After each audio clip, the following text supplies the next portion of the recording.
La rencontre de la semaine est une présentation du Club de golf Atlantide. Plongez dans le monde de l'Atlantide. En compagnie de l'animateur Benoît Gagnon. Benoît, Oui, le golf, c'est une de tes passions. c'est une de mes passions depuis longtemps et c'est un des moments pour moi que je prends une fois de temps en temps parce qu'on ne se comptera pas de mentir, ça peut être long. On part de la maison, il y a le petit 4h30, 5 heures de jeu, plus le 1 heure avant, 1 heure après. Fait que ça fait des bons segments de journée. Avec 3 enfants à la maison, avec plein de responsabilités, faut trouver les bonnes raisons pour partir aussi longtemps que ça. Mais il faut le faire, ça me fait du bien, ça me fait oublier tout le stress du travail, la pression, les choses comme ça. Puis me retrouver qu'avec des amis sur un terrain de golf pendant une couple d'heures, avoir du plaisir, puis me promener parce que je suis pas membre nulle part.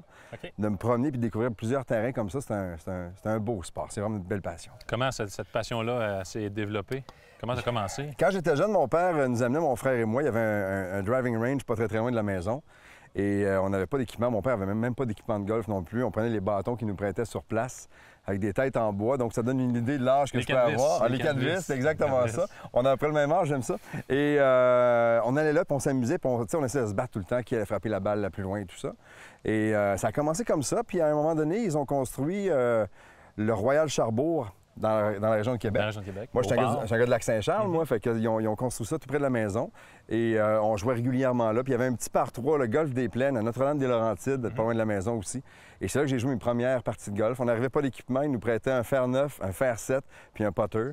Puis on jouait, c'était fantastique. Je pense que c'était le trou numéro 6, je pense, qui était en hauteur. Puis il y avait le green qui était en bas, puis c'était notre préféré, là. On avait hâte d'arriver à celui-là parce qu'il était spectaculaire.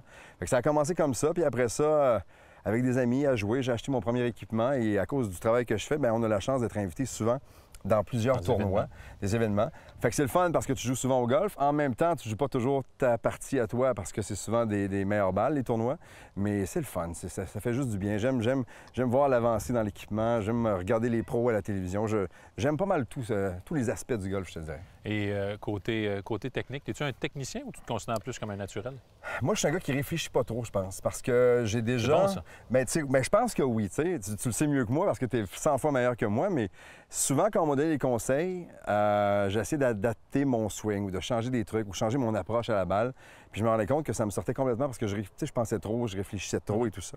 Et dernièrement, j'ai recommencé à jouer parce que j'avais un genou d'amoché. Et quand j'ai eu la chance de reprendre mes bâtons dernièrement puis de recommencer à frapper des balles, je me suis juste installé puis soigné la balle pour m'amuser au début puis je frappais des belles balles comme ça. J'essaie de pas trop penser, de m'amuser surtout, mais c'est sûr que, tu sais, quand tu te mets à réfléchir, puis quand tu as une bonne journée, là, tu veux pas briser ta carte et tout ça. On reste plus dans le présent, là. On reste plus dans le présent. Et moi, à vie, mon meilleur score à vie, c'est 81, OK?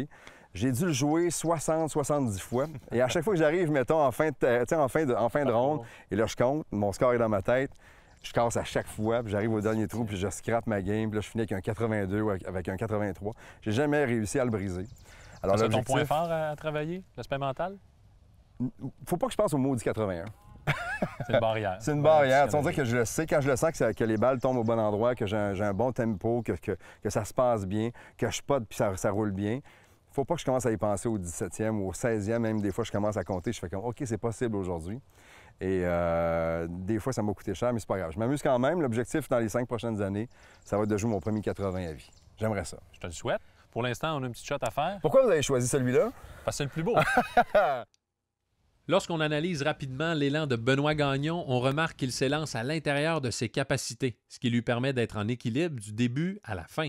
Quelques points techniques à retenir. Au sommet de son élan arrière, son poids est bien ancré dans sa jambe droite, son dos fait face à la cible et ses mains sont éloignées du torse, ce qui maximise l'amplitude de son élan.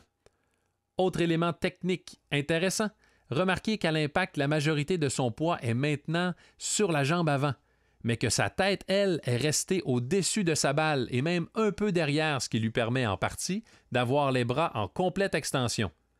Si on regarde depuis l'arrière, son équilibre est encore une fois exemplaire. En résumé, Benoît possède un mouvement simple, stable et répétitif. Bon swing, ça. Merci.